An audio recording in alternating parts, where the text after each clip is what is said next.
એટલે કે કેન્સર થાય જ નહીં, પહેલેથી શું પ્રિકોશન્સ રાખવા? જ્યારે ડીએનએ આપણું જે છે જીન્સ એની અંદર જ્યારે કોઈ વિકાર કરે ત્યારે એમાંથી કેન્સર ડેવલપ થાય. બહુ અદ્ભુત નામ તમે રાખ્યું છે, અદ્વૈતા. તો તમે કેન્સર સ્પેશિયલ હોસ્પિટલ જ બનાવી, એની પાછળ શું કારણ છે? મલ્ટી કેમ ના બનાવી? કે સ્વર્ગ નર્ક જીવવાનું બધું અહીંયા જ છે. સત્ય, કૌશલ્ય, કરુણા, પ્રજ્ઞા અને ખંત. કે એ જે રામાયણ ઓફ કેન્સર છે કે આપણે નિમિત્ત બનીને આ જે રાક્ષસ છે એને મારવાનું છે. લાસ્ટ લગભગ 10 વર્ષથી કેન્સરના પેશન્ટની વચ્ચે જ અમારી પ્રેક્ટિસ છે. તો એનાથી જે પ્રાણાયામ છે એ બધાથી there is a effect on body. હું કેમ આ જ સૌથી પહેલો રિગ્રેટ.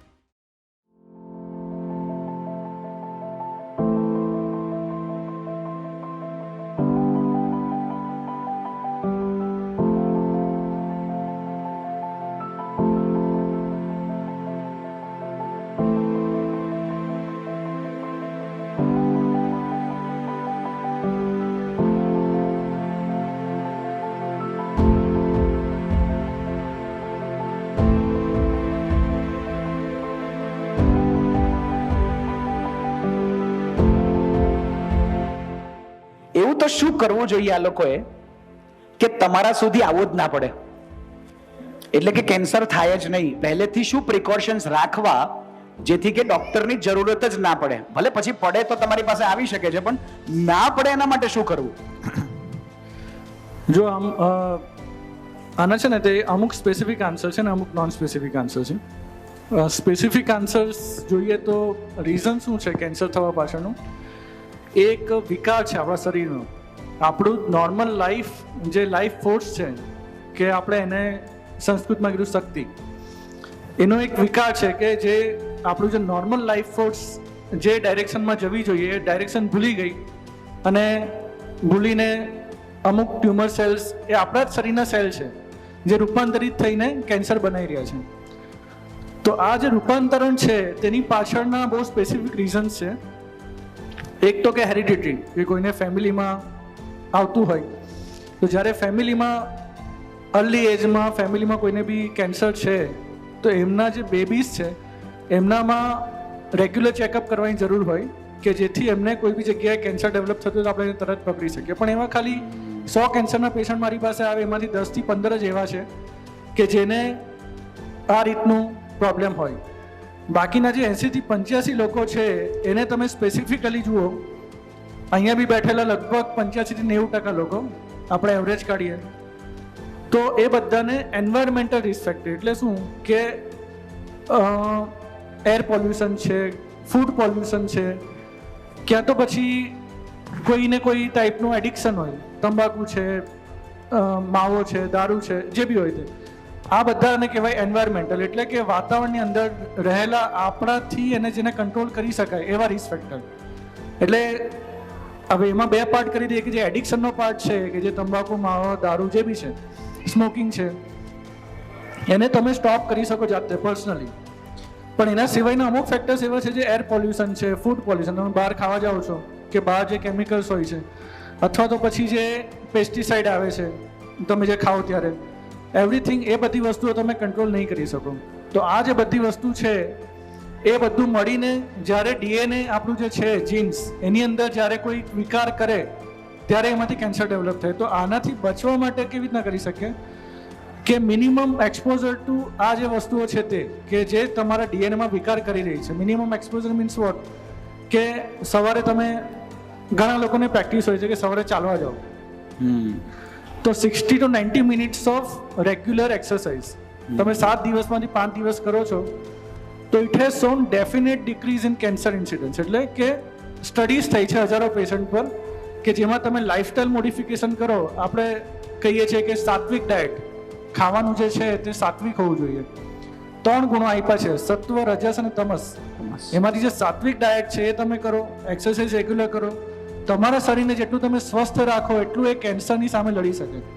અત્યારે તમે ઘણીવાર સાંભળ્યું હશે કે ઇમ્યુનોથેરાપી, ઘણા લોકોએ સાંભળ્યું હશે, પેપરમાં વાંચ્યું હશે ઇમ્યુનોથેરાપી વિશે. તો જેટલી તમારી ઇમ્યુનિટી સ્ટ્રોંગ હોય એટલું તમારું કેન્સરને મારવાની શક્તિ એની વધી જાય. એટલે આ જે this is a general instruction. બાકી એના સિવાય જે ધ્યાન રાખવાનું છે ઘણી બધી વસ્તુઓ કે લંપ આઈડેન્ટિફાઈ કરો, મોઢામાં અલ્સર થાય આઈડેન્ટિફાઈ કરો, કશેથી બ્લડ આવતું હોય ખાંસીમાં, ટોયલેટમાં, યુરિનમાં કશે બી બ્લડ આવતું હોય આઈડેન્ટિફાઈ કરો. અહીંયા ઘણા પેશન્ટ એવા છે કે જેણે આઈડેન્ટિફાઈ કર્યું અને સ્ટેજ 1માં ડાયગ્નોઝ થઈ ગયા. ધેર આર મેની પેશન્ટ્સ કે જેણે સ્ટેજ 1માં ડાયગ્નોઝ કર્યું આ વસ્તુને આઈડેન્ટિફાઈ કરીને, અને we are able to give excellent result. એટલે જેટલું અર્લી તમે આઈડેન્ટિફાઈ કરો એટલી એની પાછળની શક્યતા વધી જાય. 90 to 95% cure we can achieve. Sir, નવો ક્વેશ્ચન મારો એવો છે, બહુ અદ્ભુત નામ તમે રાખ્યું છે, અદ્વૈતા. તો શું કારણ છે અદ્વૈતા નામ રાખવા પાછળનું, અને શું અર્થ થાય છે અદ્વૈતાનો? Advaita is actually I am a avid religious follower of Hinduism. Hindu ધર્મ હું ફોલો કરું છું અને પોતે બ્રાહ્મણ છું. જ્યારે અમુક હજાર વર્ષ પહેલાં Adi Shankaracharya was roaming around, Adi Shankaracharya જ્યારે આખા ભારતમાં ફરતા હતા ત્યારે એમણે મઠની સ્થાપના કરેલી, જે 4 કે 5 મઠ છે જે જ્યોતિર્લિંગ સાથે સંકળાયેલા છે. હવે એ ટાઈમે દ્વૈતવાદની એ હતી, બહુ ફિલોસોફિકલ છે, આધ્યાત્મિક છે થોડું, પણ સ્ટીલ હું એમાં માનું છું એટલે મેં એવી રીતે નામ રાખ્યું છે. ત્યારે દ્વૈતવાદ હતો, એટલે કે પરમાત્મા અને આત્મા અલગ અલગ છે. બેઝિકલી આપણી અંદર આત્મા છે અને પરમાત્મા એટલે આપણું પૃથ્વી અને સ્વર્ગ એ બંને અલગ અલગ વસ્તુ છે. જ્યારે આદિ શંકરાચાર્ય એવું કીધું કે આપણી જે આત્મા છે એ પરમાત્માનો જ અંશ છે, એ ડિફરન્ટ નથી. આપણે અને પરમાત્મા એ અલગ અલગ એન્ટિટી નથી. એ આપણે જેવી રીતના સમુદ્રમાં પાણી છે એમાંથી તમે એક ટીપું લઈ લો તો એ છે તો પાણી જ અલ્ટિમેટલી. એટલે જેવી રીતના એક બુંદની અંદરનું પાણી છે તે આત્મા છે અને સમુદ્રની અંદરનું પાણી છે પરમાત્મા છે. તો that is a extension of આત્મા. જ્યારે વિલીન થાય તે બી પરમાત્મામાં થાય અને જ્યાંથી આવે તે બી. તો દેટ ઇઝ અદ્વૈતવાદ, અને એના બેઝિસ પર અદ્વૈતા નામ છે હોસ્પિટલનું. અને બીજું એ બી છે, એનું બહુ જ પ્રેક્ટિકલ વસ્તુ કહું કે સ્વર્ગ નર્ક જીવવાનું બધું અહીંયા જ છે. આપણી અંદર જ પરમાત્મા છે અને આપણી અંદર જે પોઝિટિવિટી છે કે વી કેન ફાઇટ ધીસ એવિલ. આ જે કેન્સર છે એની સામે લડવા માટે આપણી અંદર જ બધું છે, તો we need to do that. સુરતમાં બહુ લિમિટેડ એવી હોસ્પિટલ્સ છે જે ડેડિકેટેડ છે ફક્ત કેન્સર માટે. તો તમે કેન્સર સ્પેશિયલ હોસ્પિટલ જ બનાવી, એની પાછળ શું કારણ છે? મલ્ટી કેમ ના બનાવી? એટલે એક સ્પેસિફિક રીઝન, જે હું પહેલાં મલ્ટી સ્પેશિયાલિટીમાં જ કામ કરતો હતો એકચ્યુઅલી. એટલે મેં એ જોયું કે એમાં જે સ્ટાફ છે, કેમ કે I am a specialist in cancer, I have done super speciality, કે મારું સુપર સ્પેશિયલાઇઝેશન કેન્સરમાં છે. પણ જે ટ્રીટમેન્ટ મળવી જોઈએ મલ્ટી સ્પેશિયાલિટીમાં દેર વોઝ અ પ્રોબ્લેમ કે એમાં બધી જ ટાઈપની સ્પેશિયાલિટીના સ્ટાફ હોય, એ જ ટાઈપના ઓપરેશન થિયેટર બનેલા હોય, એ જ ટાઈપના ઓપરેશન થિયેટરના સ્ટાફ હોય, આઈસીયુ પણ એ પ્રમાણે મલ્ટિપલ, અમુક ઇન્ફેક્શનના પેશન્ટ હોય, અમુક કેન્સરના પેશન્ટ હોય. હવે જેમ કે કેન્સરના પેશન્ટ ગણો તેમાં ઇન્ફેક્શન હોતું નથી, પણ બાજુમાં ઇન્ફેક્શનવાળું પેશન્ટ હોય તો આને બી ઇન્ફેક્શન લાગવાની શક્યતા વધી જાય. કોઈ હવે કોરોનામાં તો હવે તમને બધાને જ ખબર છે, કોરોનાનું ઇન્ફેક્શન બાજુમાં પેશન્ટ હોય તો યુ વિલ હેવ હવે કેન્સરની ટ્રીટમેન્ટ કરવા આવ્યા છે ને કોરોના વચ્ચેથી ઘૂસી જાય. સો મારું એ વિઝન હતું કે ખાલી ને ખાલી મારા સ્ટાફ એ પ્રકારના હોય, મારી ઇક્વિપમેન્ટ્સ એ પ્રકારના હોય, મારું આઈસીયુ એ પ્રકારનું હોય અને મારી ઓપીડી બી ઇવન એ પ્રકારની હોય, કે જેથી ખાલી ને ખાલી કેન્સરની ટ્રીટમેન્ટ અને અપ ટુ ધ માર્ક કે જે સ્ટાન્ડર્ડ ગાઈડલાઇન ક્વોલિટી ટ્રીટમેન્ટ જે થવી જોઈએ, જે બહાર થાય છે તેવી સેમ ફેસિલિટી સાથે આપણે અહીંયા બી એ ટ્રીટમેન્ટ કરી શકીએ. એન્ડ હોપફુલી કે આઈ હેવ અચીવ્ડ ધેટ. ડેફિનેટલી. વાહ. નેક્સ્ટ ક્વેશ્ચન સર મારો એવો છે કે તમારે ત્યાં એક બોર્ડ, પેલા ભાઈએ પણ વાત કરી કે કશુંક લખેલું છે સરસ મજાનું, એક બોર્ડ છે જેમાં એવું લખ્યું છે રામાયણ ઓફ કેન્સર. તો શું છે રામાયણ, એના વિશે થોડું જાણવું છે. કારણ કે હોસ્પિટલમાં તમે જાઓ, ખાસ કરીને મીડિયા ભાઈબંધો આ વાત જાણવા જેવી છે, એમણે હોસ્પિટલમાં કેન્સરની રામાયણ કરીને એક વસ્તુ સરસ ચિપકાવી છે. હવે રામાયણમાં ને આને શું લેવા દેવા છે સમજવું છે, તો સર શું છે આ કન્સેપ્ટ? દરેક વ્યક્તિઓને હું વિનંતી કરીશ કે થોડી શાંતિ જાળવી રાખજો ને વાતને ધ્યાનથી સાંભળજો. મારી જેટલી પ્રેક્ટિસ અને જેટલું લર્નિંગ છે ને, એટલે આમ ઓલમોસ્ટ મારું જે સુપર સ્પેશિયલાઇઝેશન હોય 3 વર્ષ ખાલી ને ખાલી કેન્સર વિશે ભણવાનું હોય. તો એ જેટલું ભણ્યા ને એના પછી જે પ્રેક્ટિસ એના પહેલાંની પ્રેક્ટિસ જેટલી હવે કેન્સરના પેશન્ટ અને કેન્સરના લક્ષણો જોયા ને, તો કેન્સર એક એવી વસ્તુ છે કે જે આમ તમે જુઓ ને આપણા જે વેદો પુરાણો જેમાં રાક્ષસની એક ડેફિનેશન કરી છે કે મહિષાસુર ગણી લો, રાવણ ગણી લો, કોઈ બી ટાઈપનો એક રાક્ષસ. ક્રિશ્ચિયાનિટીમાં ડેવિલ ગણી લો, આમાં મુસ્લિમમાં કુરાનમાં શૈતાન ગણી લો તમે. એની એક પેક્યુલિયર એ છે, સ્પેસિફિક લક્ષણ છે. આપણા જ શરીરમાં હોય, આપણા જ શરીરમાંથી પોષણ લે, જેમ કે આપણા મગજની અંદર હોય, આપણા શરીરની અંદર હોય, આપણા જ શરીરમાંથી પોષણ લે અને આપણા જ શરીરને ખરાબ કરે અને મોટું થાય, મોટું થઈને સાથે આપણને જ મારી નાખે. સો આ જ સિમિલર કેન્સરમાં બી આ જ ટાઈપનું લક્ષણ છે કે આપણા જ શરીરમાંથી પેદા થાય, આપણા જ શરીરનું પોષણ લે, આપણા જ શરીરમાં બીજે બધે જાય, બીજે બધે ફેલાય અને આપણા જ શરીરને પછી ફિનિશ કરી દે.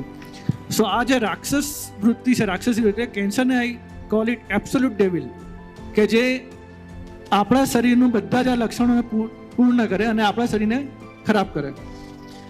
તો એના માટે એક મારા મગજમાં જે થોટ હતો કે રામાયણ, કે જ્યારે આ રાવણ નામના રાક્ષસને રામ ભગવાને માર્યો, મહિષાસુર નામના રાક્ષસને દુર્ગા માતાએ માર્યો.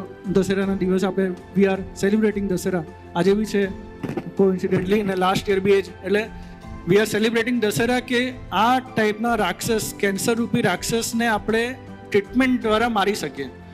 જો આમાં એક નિખિલ ભાઈએ અત્યારે બહુ સ્પેસિફિક વાત કીધી કે રામ ભગવાને એને મારી નાખ્યો રાક્ષસ. ના, રામ ભગવાન કોણ છે? રામ ભગવાન એ ટ્રીટમેન્ટ છે એકચ્યુઅલી. કેન્સરની જે સારવાર છે, which is surgery, chemotherapy and radiation therapy, અને હજુ બીજી આવી ગઈ ટાર્ગેટ થેરાપી, ઇમ્યુનોથેરાપી. આ જે સારવાર છે તે રામ ભગવાન છે, એ દુર્ગા માતા છે, અને એના જે નિમિત્ત છીએ તે અમે બધા છે doctors. We are just a નિમિત્ત માત્ર, કે એ જે રામાયણ ઓફ કેન્સર છે કે આપણે નિમિત્ત બનીને આ જે રાક્ષસ છે એને મારવાનો છે અને આપણે બધા ભેગા થઈને એને હરાવવાનો છે. This is a continuous fight, this is not a end point. તમે વિચારો કે હજારો વર્ષ પહેલાંની વાર્તા છે, હજુ બી કેમ આપણા માટે સંલગ્ન છે? કેમ કે એ વસ્તુ કન્ટિન્યુઅમમાં છે, એ ત્યારથી અત્યાર સુધી ચાલતી આવી છે, અને આ જે એવિલ છે તે કન્ટિન્યુઅસ આપણી સામે ઊભો થશે જ ને આપણે એને મારવાનો છે. સો કન્ટિન્યુઅસ આપણે એ વસ્તુ એફર્ટ ટ્રાય કર્યા જ કરવાનું છે, and I am with all of you. Sir, બીજો મારો પ્રશ્ન એ છે કે એમણે બહુ સરસ શબ્દો મને કાલે કીધા હતા, મેં લખી લીધા.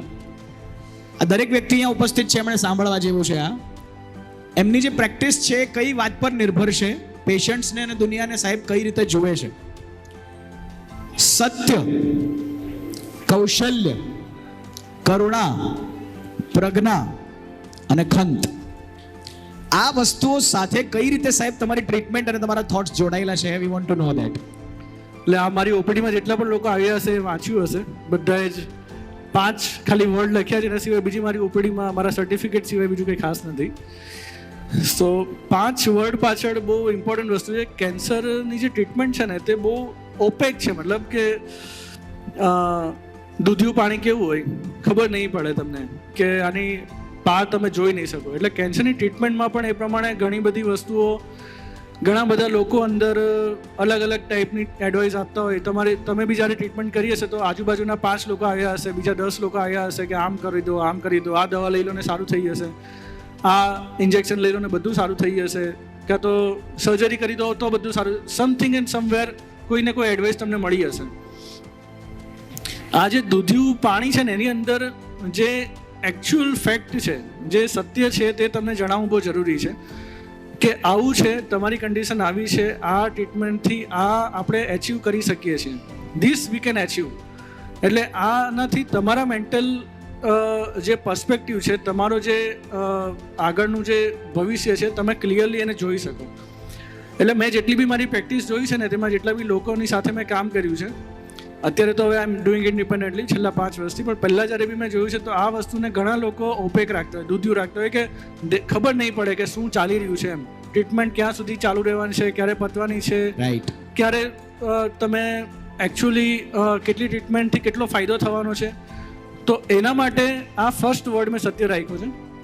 હવે એના પછી સત્ય તો બરાબર છે, ભાષણ તો તમે ગમે એટલું કરી શકો. આઈ એમ નોટ શું કહેવાય કે મોટિવેશનલ સ્પીકર કે હું ગમે એટલા વાક્ય અહીંયાથી બોલી દઉં, ગમે એટલા શબ્દો વાપરી લઉં, પણ એનો કોઈ મતલબ નથી જ્યાં સુધી હું સર્જરી સારી નહીં કરું. મારા મગજમાં આ વસ્તુ છે. That's what I am saying. એટલે બીજો વર્ડ છે કૌશલ્ય, કે જ્યાં સુધી તમે ટ્રીટમેન્ટ સારી નહીં કરી શકો, તમે સર્જરી સારી નહીં કરી શકો, ત્યાં સુધી આ બધા વર્ડનો કોઈ મતલબ રહેતો નથી.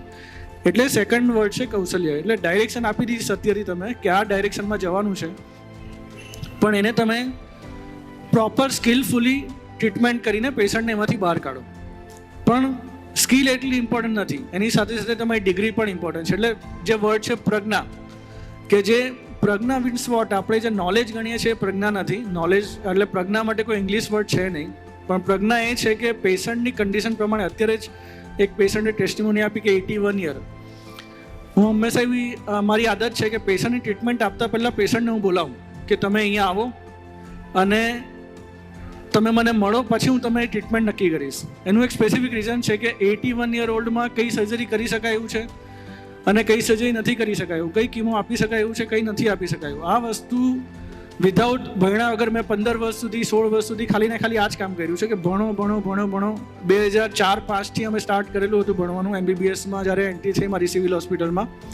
ત્યારથી લઈને 2020 સુધી આઈ વોઝ કન્ટિન્યુઅસલી સ્ટડીંગ કે આ વસ્તુમાં કઈ રીતના. એટલે એ જે નોલેજ છે તે એક્વાયર કરવું બહુ જરૂરી છે. અને એના સિવાય જે અલ્ટિમેટ વર્ડ છે જે મારા માટે મોસ્ટ ઇમ્પોર્ટન્ટ છે, આ 5માંથી પણ ગણો કે સૌથી ઇમ્પોર્ટન્ટ વર્ડ કયો છે, એ છે કરુણા. કે there should be some compassion, કે તમારા દર્દી પ્રત્યે એક લાગણી હોવી જોઈએ.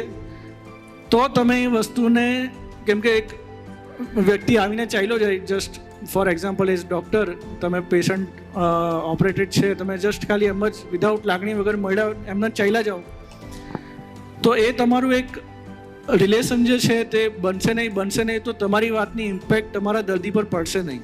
મારું એવું માનવું છે. મિકેનિકલ વર્ક કરવાથી દર્દીઓ સારા નહીં થાય, ખાલી સર્જરી કરી દેવાથી સારા નહીં થાય, ખાલી કીમો કરી દેવાથી સારા નહીં થાય, ખાલી રેડિયેશન આપી દેવાથી સારા નહીં થાય. તેમના માનસિક રીતે પણ એમને સારા થવા જરૂર છે. તો એના માટે આ વર્ડ છે કરુણા. અને લાસ્ટ વર્ડ છે ખંત, એટલે પર્ઝિવરન્સ, કે એકવાર કરી દો તો નહીં ચાલે. આ કન્ટિન્યુઅસ રોજ સવારથી સાંજ તમારે કર્યા જ કરવું પડે, વર્ષો સુધી કરવું પડે, તો એની ઇમ્પેક્ટ થાય. 1 વર્ષ સુધી કર્યું તો આટલી ઇમ્પેક્ટ છે. આઈ ડોન્ટ નો 10 વર્ષ પછી I guess we will take a humongous hole કે જેમાં બધા જ હશે ને we are fighting together this evil cancer. Thank you. Last લગભગ 10 વર્ષથી કેન્સરના પેશન્ટની વચ્ચે જ અમારી પ્રેક્ટિસ છે. સુરતમાં લગભગ 5 વર્ષથી મારી કેન્સરમાં પ્રેક્ટિસ છે અને 1 વર્ષથી મેં અદ્વૈતા કેન્સર હોસ્પિટલ વિથ ICU શરૂઆત કરી લાસ્ટ ઓક્ટોબરમાં, અને અત્યારે એનું 1 વર્ષ પૂર્ણ થયું. આ ઇવેન્ટ 2 રીઝનથી છે.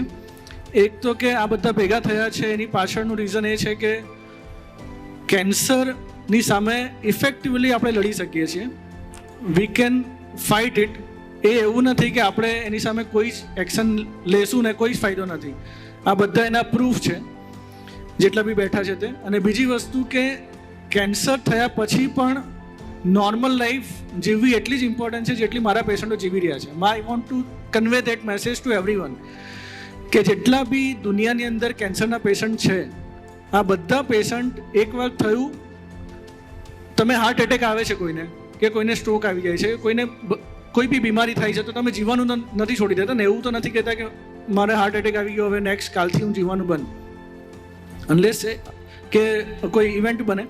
તમે બધા જ એક મેન્ટલી એને આપણે એવી રીતના નથી. એ બી ગંભીર જ બીમારી છે, કેન્સર બી ગંભીર બીમારી છે, તો આપણે એવું નથી ગણતા કે આ થઈ ગયું તો હું જીવવાનું છોડી દઈશ આના પછી. મારા એક પેશન્ટ છે લંગ કેન્સરના, અશોકભાઈ છે. નાવ એમનું I have removed half lung, મતલબ ફેફસું જે અડધું આવે તે આખું રિમૂવ કર્યું છે. વિધિન 3-4 ડેઝ એ ચાલતા થઈ ગયા. નાવ એમણે એવું તો નથી વિચાર્યું કે હવે મારે જીવવાનું, એ પહેલાં 5 કિલોમીટર ચાલતા, અત્યારે 3 કિલોમીટર ચાલે છે. એટલો ફરક છે, પણ 3 કિલોમીટર રોજ સવારે ચાલે છે. સો મારે એ વસ્તુ બતાવી છે કે તમે કેન્સર થયા પછી પણ નોર્મલ લાઈફ જીવી શકો છો ને નોર્મલ રીતના નોર્મલ તહેવારો જીવી. કંઈ ગભરાવાની, કોઈનાથી છુપાવવાની. This is a social stigma કે એકવાર કેન્સર થઈ ગયું તો હવે કોઈને કહેવાનું નહીં, કોઈને મળવાનું નહીં, કોઈ તહેવારમાં જવાનું નહીં, મારો ફેસ આવો, મારે આ રીતનું આવું, કંઈ બી ઇટ્સ નોટ ઇમ્પોર્ટન્ટ. એ ઇમ્પોર્ટન્ટ છે જ નહીં. તમારું લાઈફને ફૂલ્લી જીવવું એ સૌથી વધારે ઇમ્પોર્ટન્ટ છે. તો સુરત ગુજરાતમાં અહીંયા બી એ જ ટાઈપના પેશન્ટ વધારે છે. It's most common is oral cancer. First જે મૂળાનું કેન્સર છે તે, એની પાછળ બહુ સ્પેસિફિક રીઝન છે તંબાકુ, માવો જે ખાવાને. આપણી ગુજરાત અને મહારાષ્ટ્ર બે સ્ટેટમાં, આઈ વોઝ ઇન પુણે, તો પુણેમાં પણ સેમ હતું, અહીંયા પણ સેમ છે. એટલે ઓલમોસ્ટ જેટલા કેન્સર થાય એમાંથી 50-60%, 60-65% જેટલા મૂળાના cancer. Second most common breast cancer છે, કે અત્યારે બી અહીંયા રેશિયો કાઢીએ તો ઓલમોસ્ટ એ જ ટાઈપનો રેશિયો નીકળે કે જે પેશન્ટ બોલાયા છે એમાં, કે second most common is breast cancer. Breast કેન્સરમાં કોઈ સ્પેસિફિક રીઝન હોતું નથી. એ ફિમેલમાં મોસ્ટ કોમનલી જોવામાં મળતું કેન્સર છે. અને એના સિવાય પછી જે બીજા 20-30% હોય તેમાં આંતરડાનું કેન્સર છે, સ્વાદુપિંડ છે, સ્ટમક કેન્સર, ઘણા બધા ટાઈપના લંગ કેન્સર, જે મેં તમને ફેફસાના કેન્સરની વાત કરી, અન્નનળીનું કેન્સર છે, એટલે સોફ્ટ ટિશ્યુ સાર્કોમા છે, કિડની કેન્સર છે, જે અહીંયા મોજૂદ છે એક પેશન્ટ. તો this are the 20-30% of cases, એમ એવી રીતના. અત્યારે જસ્ટ મેં વાત કરી લાઇફસ્ટાઇલ મોડિફિકેશન, કે આપણે અગર રેગ્યુલર એક્સરસાઇઝ કરીને સાત્વિક ભોજન, એટલે આપણા પાસે છે ને બહુ રીચ વારસો છે એક આયુર્વેદનો, પણ આપણે એને સાચવી નહીં શકીએ. બહુ ફ્રેન્કલી વાત કરું, હું એલોપેથી પ્રેક્ટિસ કરું છું. આયુર્વેદિકનો બહુ ઇમ્પોર્ટન્ટ વારસો હતો કે જે આપણને કીધું હતું કે તમે ડાયટ કેવી રીતના લો, તમે કેવી રીતના એક્સરસાઇઝ કરો. યોગાસન એમણે આપ્યા કે જે આપણે જે માનનીય પ્રધાનમંત્રી છે એણે આખા વિશ્વમાં ફેલાવી દીધું યોગાસનને. તો એનાથી જે પ્રાણાયામ છે એ બધાથી there is a effect on body, કે જેના દ્વારા હવે એમાં જે ઓવરવેટ છે, આપણી જે ખાણપીણી જે બદલાઈ ગઈ, આખી લાઇફસ્ટાઇલ ચેન્જ થઈ ગઈ. Overweight has shown breast cancer, prostate cancer, colon cancer, lung cancer, oesophageal cancer, બધાની અંદર આ વસ્તુથી રિસ્ક વધી જાય છે ઓવરવેટથી. સો ડેફિનેટલી ઓવરવેટથી તમે જેટલું તમારું બોડી માસ ઇન્ડેક્સ તમારું જેટલું કંટ્રોલમાં આવે, if it is less than 25, there is definite decrease in chance of cancer. ઘણા બધા કેન્સર એવા છે કે જેનું આપણે રિસ્ક ઓછું કરી શકીએ. તો એના રિગ્રેટ શું હોય? માનો કે મને ખબર પડે કોઈ વ્યક્તિને પહેલી વાર જ્યારે કેન્સર ડિટેક્ટ થાય અને તમારી સામે બેઠું હોય ત્યારે એના કંઈક રિગ્રેટ હોય? હું કેમ? હા, હું કેમ? આ જ સૌથી પહેલો રિગ્રેટ. મેં એવું શું કર્યું કે મને થઈ ગયું? This is the most common regret. અને મેં ઓલમોસ્ટ 1000 વાર જવાબ આપ્યો છે. આજે પ્રેસમાં ફાઇનલી જવાબ આપી દઉં છું કે 1000 વાર મેં જવાબ આપ્યો છે આ વસ્તુનો. જો તમારી હાથની રેખાઓ તમે નથી બનાવી, ના તમે ડીએનએ તમારું બનાવ્યું છે.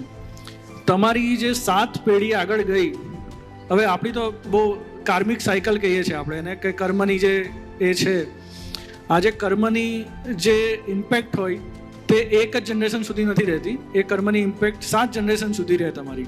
એ તમારા શરીરમાંથી જતા એને ડીએનએ ચેન્જ થતા એટલો ટાઈમ લાગે. અને સાથે આ એન્વાયરમેન્ટલ ફેક્ટર્સ કે જે આપણે બધી વાત કરી, લાઇફસ્ટાઇલ, ખાવા પીવાનું, પેસ્ટિસાઇડ, જે બી હોય તે બધું, આ બધી વસ્તુઓ ભેગી મળીને ક્યારે કયા પેશન્ટને કેન્સર આપી દેશે એ ખબર નથી. ઘણા એવા બી છે કે જેણે જિંદગીમાં કોઈ સેવન નથી કર્યું તંબાકુનું, છતાં બી તો કેન્સર થાય છે. તો 100 એ 2 થી 3 એવા ખરાબ નસીબવાળા હોય કે જેને આ જે બીજા બધા ફેક્ટર્સ છે, ડીએનએના ફેક્ટર, જેને કારણે કેન્સર થઈ શકે. 100 એ જે 95 છે ને, 95 લોકો બી મને પૂછતા હોય કે મેં તંબાકુ ખાધું પણ મને તો વરસ જ થયું છે ને આ મારા સાથે છે એને 10 વર્ષથી ખાય છે, મને કેમ કેન્સર થઈ ગયું? તો હું એમને સામે સવાલ પૂછું.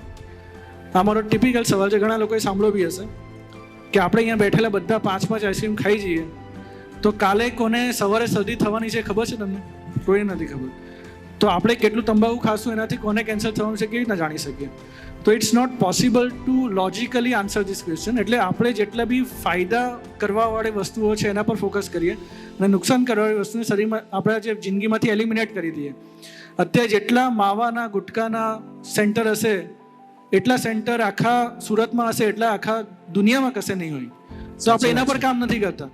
We should work on that ને. આપણે ઓફિશિયલી આ મેસેજ અહીંયાથી કન્વે કરીએ કે આ સેન્ટરો બંધ થાય.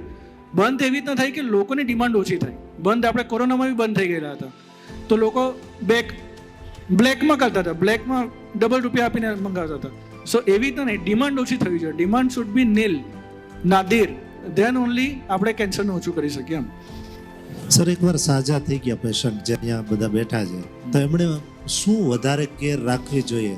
કારણ કે આ વસ્તુ એવી છે કે આ રાક્ષસ છે, જેમ રાવણને દર વર્ષે આપણે મારવો પડે છે ને. ગઈ વખતે ડૂબાડ્યો ગઈકાલે. નહીં, ઓલ ઓફ માય પેશન્ટ આટલા જેટલા બી ફોલોઅપમાં છે બધા જ પહેલાં 2 વર્ષ માટે 3-3 મહિને, then 4 month, then 6 month, then yearly બધા લોકો પોતાના ફોલોઅપમાં આવતા હોય અને સાથે સાથે આ લાઇફસ્ટાઇલ મોડિફિકેશન મેં બધાને એક્સપ્લેન કરેલા છે. Treatment is important, prevention is also important. એટલે ફર્સ્ટ ક્વેશ્ચન જે હમણાં પૂછ્યો ને કે prevention is better than cure, કે નહીં થાય એના માટેનું બી એટલું જ ઇમ્પોર્ટન્ટ છે થયા પછી ટ્રીટમેન્ટ જેટલું જ ઇક્વલી ઇમ્પોર્ટન્ટ. એટલે એના પર બી વી આર વર્કિંગ કે આપણા પાસે કાઉન્સેલર્સ છે, એવી દવાઓ અવેલેબલ છે કે તમે સ્મોકિંગ નહીં કરો એના બદલે અમુક ચ્યુઇંગ ગમ લો કે જેના દ્વારા એ વસ્તુ તમે છોડી શકો.